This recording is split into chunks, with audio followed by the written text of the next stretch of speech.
Hello guys, welcome to the Food of Thought. This is your friend Dom Gamad. I would like to share you on how to solve integral by parts. So if you see this kind of problem, we're going to use the sum and difference rule of integration. Okay, solution. Let's first rewrite the original equation for x plus 8x to the fourth minus 12x raised to 3 times dx. Now we're going to separate each term, okay, using the integration by parts. So this is equal to, we separate 4x times dx plus this one, the integral of 8x to the fourth times dx minus integral of 12x cubed dx.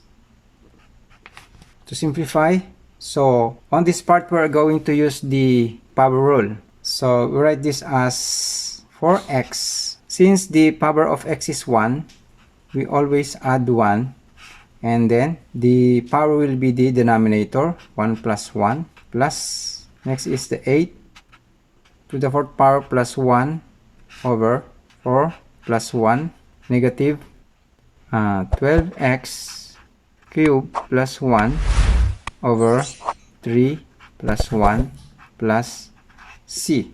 So this will become 4x, 1 plus 1 is 2 over 2 plus 8x to the fifth. Same as here, 4 plus 1 is 5 minus 12x, 3 plus 1 is 4 over 3 plus 1 is 4 plus c.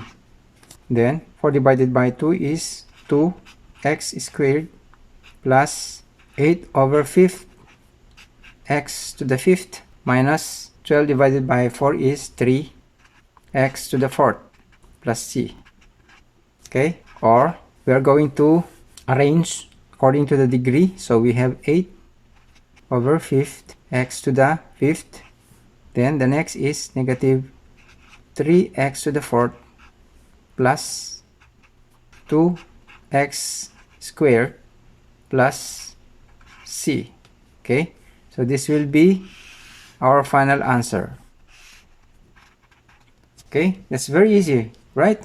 It's very easy to solve an integral equation using the integration by parts. Okay, so guys, if you enjoyed and learned from this topic, the integration or integral topic in calculus, please do subscribe, like, share, and hit the bell to receive the latest math topic video. Thanks for watching. See you again soon. Bye bye.